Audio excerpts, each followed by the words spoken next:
నమస్తే, నేను మీ కుప్ప పద్మిని. ఇన్నాళ్ళు మీ సపోర్ట్ ని నాకు అందిస్తూ, మీ ప్రేమని నాకు అందిస్తున్న ప్రతి ఒక్కరికి కృతజ్ఞతలు. ఇప్పుడు చూడబోతున్న ఈ వీడియో కూడా ఖచ్చితంగా మీకు ఉపయోగపడుతుంది. లైక్, షేర్ అండ్ సబ్స్క్రైబ్ చేసి మీ ఇష్టాన్ని అలాగే మీ సపోర్ట్ ని నాకు అందించండి. అలాగే ఈ వీడియో పట్ల మీ అభిప్రాయాన్ని కమెంట్ సెక్షన్ లో కమెంట్ చేసి నాకు తెలియజేయండి. నమస్తే. మార్గశీర్ష మాస శుక్లపక్ష ఏకాదశిని భగవద్గీత జయంతిగా కూడా జరుపుకుంటాం కాబట్టి భగవద్గీత మనం మాట్లాడుకుందాము. మాట్లాడుకోవాల్సింది మీరు చెప్పినట్టుగా కొన్ని జన్మలైనా సరిపోవేమో అర్థం చేసుకోవటానికి. కానీ ఒక కంక్లూడింగ్ పాయింట్ గురించి చెప్పండి ప్రభుజీ. అసలు స్వామి ఎండ్ ఆఫ్ ద ఇది భగవద్గీత ఏం చెప్పారు అనేది ఒక్కసారి ఒక పాయింట్ లో చెప్పాలంటే ఏమైనా ఉందా? ఒక్క మాటలో ఆయనే చెప్పారు, 4 లైన్లు. సర్వధర్మాన్ పరిత్యజ్య మామేకం శరణం వ్రజ అహం త్వాం సర్వ పాపేభ్యో మోక్షయిష్యామి మా శుచః.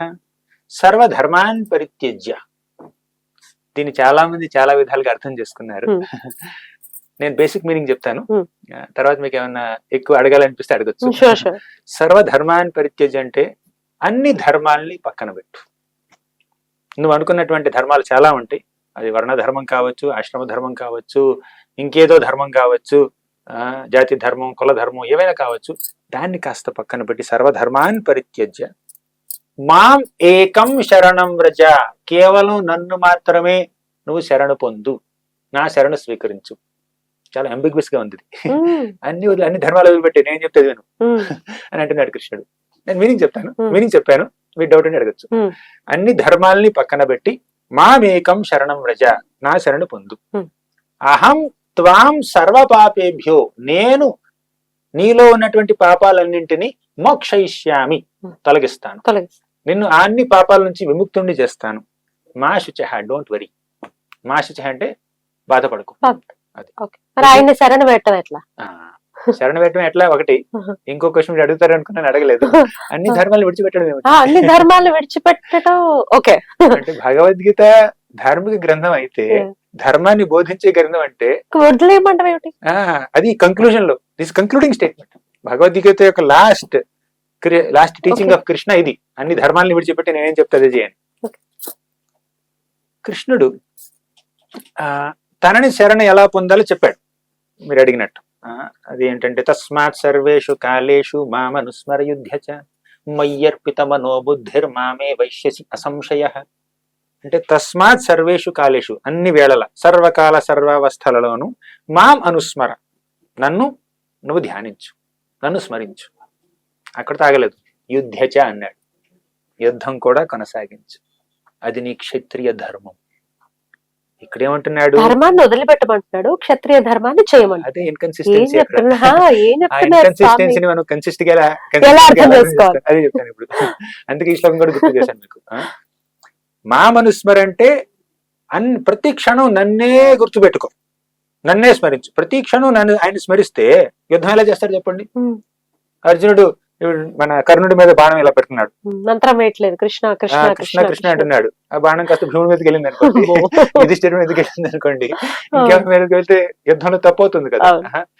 అంటే మా మనుస్మర యుద్ధచ అంటే ఆయన్ని స్మరించాలి, కానీ మీ యొక్క విద్యుక్త ధర్మాల్ని కూడా విడిచిపెట్టకూడదు.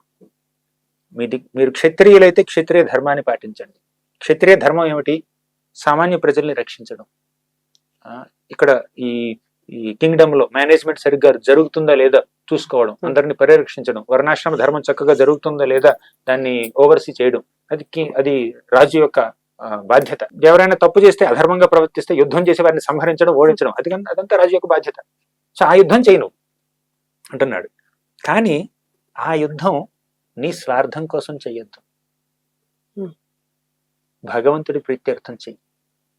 అసలు కృష్ణుడు ఎందుకు వచ్చాడు చెప్పండి ఇక్కడికి? 3 మీకు తెలిసే ఉంటుంది. ఆయన యొక్క అవతార పరమార్థాలు 3. పరిత్రాణాయ సాధూనాం వినాశాయ చ దుష్కృతాం ధర్మ సంస్థాపనార్థాయ సంభవామి యుగే యుగే. ప్రతి యుగంలో ఏదో ఒక అవతారంలో నేను వస్తానని కృష్ణుడు చెప్తున్నాడు. అక్కడ కృష్ణుడు అంటున్నాడు, నేను ప్రతి యుగంలో ఏదో ఒక అవతారం దాల్చి మత్స్య, కూర్మ, వరాహ, వామన, నరసింహ, ఏదో ఒక రూపం, రామ, ఏదో ఒక రూపంలో వస్తాను. నా పర్పసెస్ 3: దుష్టుల్ని శిక్షించడం, మంచి వారిని రక్షించడం, ధర్మాన్ని పునరుద్ధరించడం. ఓకేనా? అది ఆయన స్వయంగా చేశాడు. కానీ కేవలం ఆయన స్వయంగా చేయడం మాత్రమే కాదు, తన భక్తుల్ని కూడా ఈ 3 పనులు చేసే విధంగా ఆయన ఆశీర్వదిస్తాడు, వారి పక్కనే ఉండి వారితో చేయిస్తాడు. బా.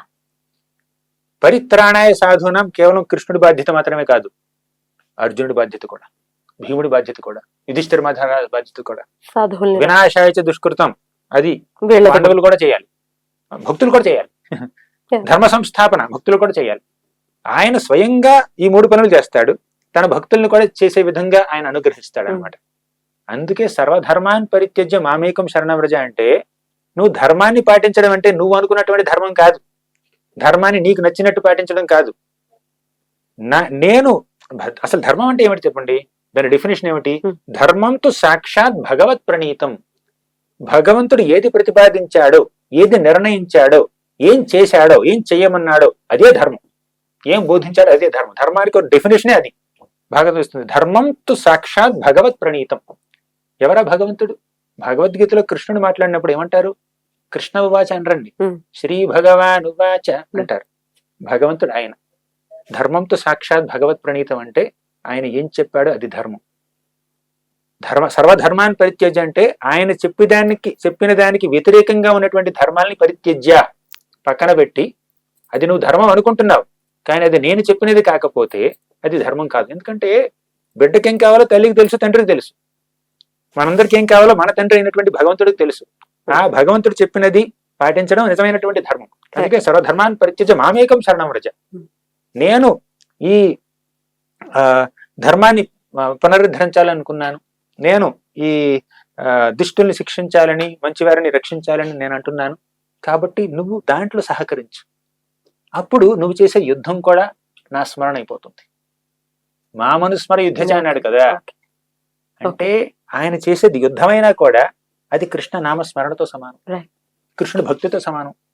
ఇప్పుడు భగవద్గీత అంతా విన్న తర్వాత అర్జునుడు యుద్ధం చేయడానికి ఒప్పుకున్నాడు. భగవద్గీత వెనక ముందు అర్జునుడు నేను యుద్ధం చేయనన్నాడు. అంటే అర్జునుడికి నేను క్షత్రియుణ్ణి అని భగవద్గీత విన్న తర్వాత గుర్తొచ్చిందా? యుద్ధం చేయడం నా క్షత్రియ ధర్మం కాబట్టి నేను యుద్ధం చేస్తాను అని తర్వాత అనుకున్నాడు. అంటే క్షత్రియ ధర్మాన్ని గుర్తు చేయలేదు కృష్ణుడు, భాగవత ధర్మాన్ని గుర్తు చేశాడు, భక్తి ధర్మాన్ని గుర్తు చేశాడు. నువ్వు నా భక్తుడివి, నా భక్తుడిగా నేను ఏం సాధించాలనుకున్నానో దాంట్లో దోహదపడి దాంట్లో సహకరించేటటువంటి బాధ్యత నీది. కాబట్టి అర్జున, నువ్వు నా యొక్క 3 పర్పస్లు ఉన్నాయి కదా, దాన్ని ఫుల్ఫిల్ చేయడానికి నువ్వు యుద్ధం చెయ్యాలి. అప్పుడు కృష్ణుడు అర్జునుడు కనిపించింది, ఆహా, నేను స్వార్థంగా ఆలోచిస్తున్నాను, నా కుటుంబ సభ్యులు, నా తాతలు, నా గురువులు, నా కుటుంబ సభ్యులు అని చెప్పి నేను సెల్ఫ్ సెంట్రిక్ గా స్వార్థపూరితంగా ఆలోచిస్తున్నాను. కానీ కృష్ణుడికి ఏమిటంటే, అది కుటుంబ సభ్యులైనా ఎవరైనా కూడా ధర్మానికి వ్యతిరేకంగా ప్రవర్తిస్తే వారిని శిక్షించాలి. దాన్ని నేను స్వయంగా శిక్షిస్తాను కొన్నిసార్లు